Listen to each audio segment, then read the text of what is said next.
Hello friends, आज मैं आपको बताऊंगा RxJS के टू एरे ऑपरेटर के बारे में। तो देखते रहिए इस वीडियो को। मेरा नाम है अनूप और आप देख रहे हैं UX ट्रेंड।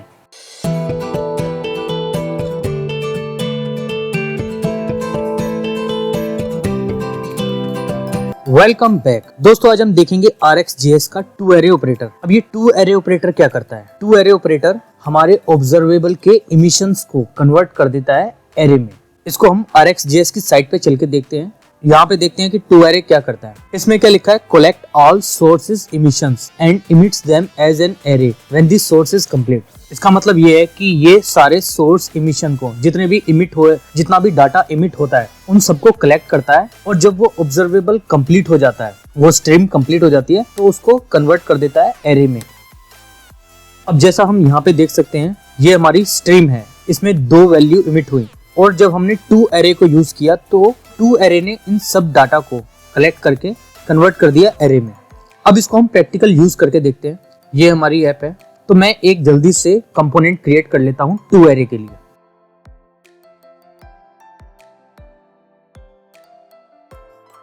तो दोस्तों, एक कंपोनेंट क्रिएट हो चुका है टू एरे का। अब हम इसमें यूज करके देखते हैं टू एरे। अब हम पहले क्या करते हैं, इसको लिस्ट में ऐड कर लेते हैं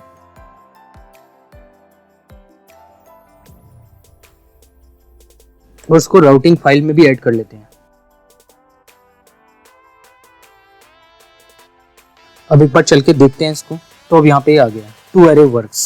इसको क्लोज कर देते हैं। अब इंटरवल वाले इसमें चलते हैं और ये बेसिक हेडिंग वगैरह ये सब उसमें भी डाल लेते हैं टू एरे। अब चल के देखते हैं, तो अब ये आ गया। तो दोस्तों, अब हम क्या करते हैं, इसकी टाइपस्क्रिप्ट फाइल में जाते हैं। अब हम यहाँ पे कॉन्स्टेंट क्रिएट करते हैं ऑब्जर्वेबल के लिए। सोर्स लिख लेते हैं और इसमें हम क्या यूज करते हैं, शुरू में इंटरवल यूज करके देखते हैं, 1 सेकंड। अब उसके बाद हम क्या करते हैं, सोर्स डॉट सब्सक्राइब। इसको सब्सक्राइब करना पड़ेगा इसको यूज करने के लिए। RES कंसोल लॉग करा के देखते हैं, RES। तो यहाँ पे ये स्टार्ट हो गया होना। अब दोस्तों, इसको ऐसे ही करते हैं, इसको हम स्टॉप करा लेते हैं। जब 7 पे जाए तो इसका सब्सक्रिप्शन अनसब्सक्राइब कर देते हैं। तो एक हम प्रॉपर्टी बना लेते हैं सोर्स सब करके, उसका टाइप है सब्सक्रिप्शन। अब क्या करते हैं, सोर्स सब यहाँ लिखते हैं दिस डॉट सोर्स सब इज इक्वल टू ये, और उसके बाद यहाँ पे क्या लिखते हैं हम, if RES is greater than equal to 8 कर लेते हैं। तो क्या हो, this dot source sub dot unsubscribe. तो अब ये 8 पे जाके रुक जाएगा। अब चेक करते हैं। तो अब स्टार्ट हुआ 0 1 2 7 8। तो अब यहाँ पे 8 पे आके ये अनसब्सक्राइब हो गया। अब दोस्तों, ये सारी वैल्यू हमें कैसे मिल रही है?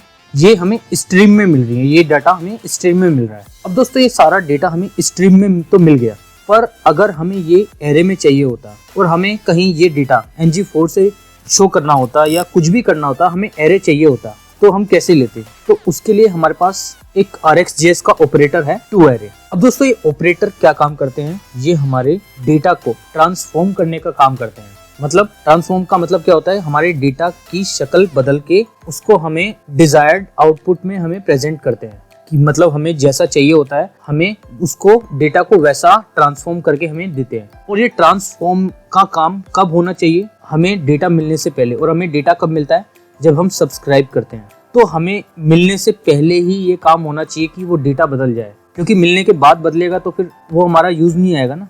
हमें तो ये चाहिए कि जो डेटा हमें मिले वो हमें उसी टाइप से मिले जैसा हमें चाहिए, जैसा हमें ट्रांसफॉर्म करना है। तो ट्रांसफॉर्म का काम सब्सक्राइब से पहले होता है। और दोस्तों, ट्रांसफॉर्म करने के लिए हम क्या करते हैं, इसको हम ब्रेक कर लेते हैं। अब ये जो हमारा ऑब्जर्वेबल है, इसके बाद हम लिखते हैं डॉट पाइप। अब हम यहाँ पे पाइप यूज करते हैं। अब दोस्तों, RxJS के प्रीवियस वर्जन में ये पाइप का कॉन्सेप्ट नहीं था। हम विदाउट पाइप के ऑपरेटर को यूज करते थे डॉट लगा के। पर अब RxJS के लेटेस्ट वर्जन में ये पाइप का कॉन्सेप्ट आ गया है। अब हम जो भी ऑपरेटर यूज करते हैं वो इस पाइप में करते हैं। मतलब सारे ऑपरेटर नहीं, मतलब मोस्ट ऑपरेटर जो है वो पाइपेबल ऑपरेटर है, वो पाइप में यूज होते हैं। जैसे टू एरे भी एक ऐसा ऑपरेटर है जो पाइपेबल ऑपरेटर है, और मैप, फिल्टर और ऑलमोस्ट जो ऑपरेटर्स हैं वो पाइपेबल ऑपरेटर होते हैं। और हमने इंटरवल वगैरह ये जो यूज किया था, इनको विदाउट पाइप हम यूज कर सकते हैं, बट लेकिन मोस्ट केस में हमें पाइप यूज करना पड़ता है। तो अब हम कैसे यूज करेंगे टू एरे को? इसके अंदर हमें लिखना है टू एरे। तो हम यहाँ क्लिक कर लेते हैं। तो अब ये क्या करेगा, ये हमारे डेटा को कन्वर्ट कर देगा एरे में। अब दोस्तों आप देखेंगे यहाँ पे एक एरर आ गई है। अब ये एरर इसलिए आई है क्योंकि हमने क्या लिखा था कि जब RES रिस्पॉन्स 8 के इक्वल टू या फिर ग्रेटर देन 8 हो जाए, पर अब ये रिस्पॉन्स एक एरे में कन्वर्ट हो गया है, तो यहाँ पे अब ये काउंटर की तरह वर्क नहीं कर रहा, तो इसलिए अब यहाँ पे ये एरर आ रही है। तो हम इसको कमेंट कर देते हैं। अब एक बार चल के चेक करते हैं। अब दोस्तों हमें यहाँ पे कोई रिजल्ट शो नहीं हो रहा, और वो क्यों नहीं हो रहा? क्योंकि हमारा काउंटर जो हमारा इंटरवल है वो चलता जा रहा है, और हमने अभी तक ये डिफाइन नहीं किया कि हमें वो कब तक चलाना है, क्योंकि हमने यहाँ पहले तो डिफाइन कर दिया था, पर अब ये एरे में कन्वर्ट हो गया है, हमने यहाँ पे टू एरे यूज किया है, तो अब इसके पास ऐसी कोई डेफिनेशन नहीं है कि इसको कब तक चलना है। तो दोस्तों इसके लिए एक और ऑपरेटर होता है, और वो क्या होता है? टेक। एक्चुअली टेक ऑपरेटर हम बाद में यूज करेंगे, बट लेकिन मैं यहाँ पे फिलहाल इसके लिए मैं आपको थोड़ा सा उसका यूज बता देता हूँ। तो अब हम क्या करेंगे, यहाँ पे चेनिंग करेंगे, मतलब ऑपरेटर की चेन बनाएंगे, मतलब मल्टीपल ऑपरेटर यूज करेंगे। तो हम क्या करेंगे, एक टेक ऑपरेटर होता है, तो मैं यहाँ लिख लेता हूँ टेक। अब हमें कितने चाहिए? 5 चाहिए, तो ठीक है मैंने 5 डाल दिया। अब उसके बाद हमें यहाँ पे कोमा देना है। हम मल्टीपल ऑपरेटर कोमा सेपरेटेड करके रख सकते हैं, हम ये यू भी कर सकते हैं, और मैंने अलग लाइन में इसलिए रखा है ताकि रीडेबल रहे। अब हम चल के एक बार चेक करते हैं। तो दोस्तों आपने देखा यहाँ पे हमें अब हमारा डेटा एरे में मिल चुका है, ये सारे 5 आइटम एरे में आ गए। तो दोस्तों इस टाइप से हम टू एरे को यूज करके अपने डेटा को कन्वर्ट कर सकते हैं एरे में। तो दोस्तों एक एग्जांपल तो ये हो गया, मैं इसको कर देता हूँ डिलीट। यहाँ पे मैं कमेंट डाल देता हूँ example1। अब हम यहाँ पे एग्जांपल दूसरा एक देखते हैं।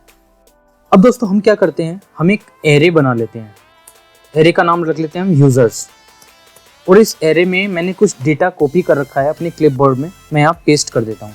अब दोस्तों हम यहाँ पे फ्रॉम ऑपरेटर को यूज करते हैं, और फ्रॉम ऑपरेटर को हम क्यों यूज कर रहे हैं? क्योंकि मैंने आपको ऑफ और फ्रॉम वाली वीडियो में बताया था कि जब हमें एरे को ऑब्जर्वेबल स्ट्रीम में यूज करना होता है तो हम फ्रॉम का यूज करते हैं वहाँ पे।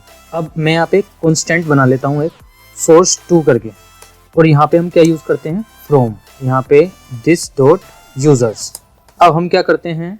source2 डॉट सब्सक्राइब,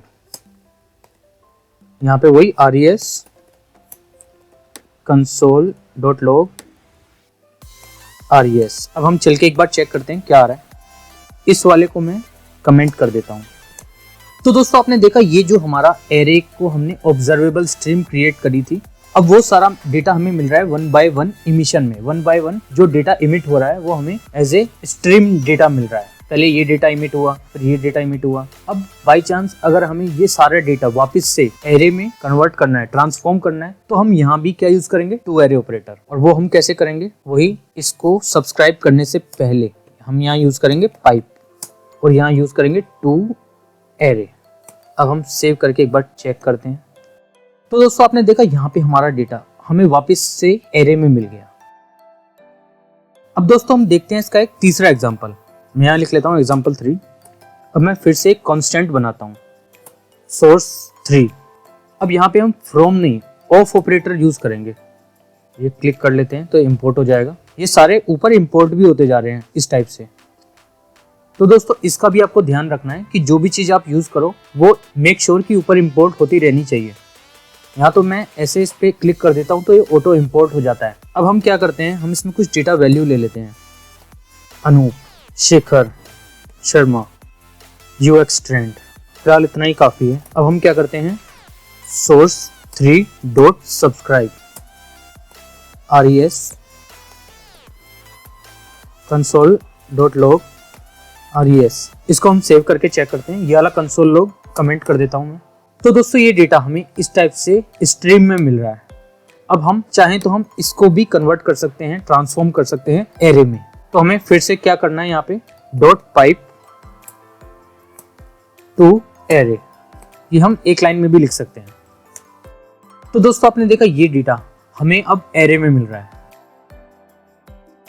तो दोस्तों मेरे ख्याल से अभी तो आपको ये इतना ज्यादा इंपॉर्टेंट नहीं लग रहा होगा, पर आगे जब हम और कॉम्प्लेक्स चीजें करेंगे तब इस टू एरे का यूज आएगा, तब आपको ज्यादा पता लगेगा कि टू एरे भी कितना यूजफुल ऑपरेटर हो सकता है ऐप में। दोस्तों अगर आपको मेरी वीडियो पसंद आई हो तो इस वीडियो को लाइक करें और शेयर करें। अगर आप न्यू हैं मेरे चैनल पे तो प्लीज मेरे चैनल को सब्सक्राइब करें। Thanks for watching, see you next video. इसकी नेक्स्ट वीडियो में हम देखेंगे कि हम RxJS का कस्टम ऑब्जर्वेबल कैसे क्रिएट करते हैं। Keep watching UX trend. अगर आपको मेरी ये वीडियो पसंद आई है तो इस वीडियो को लाइक कीजिए और सब्सक्राइब कीजिए मेरे चैनल UX ट्रेंड को, ताकि मेरी नेक्स्ट टेक्नोलॉजी वीडियो का अपडेट आपको मिल सके।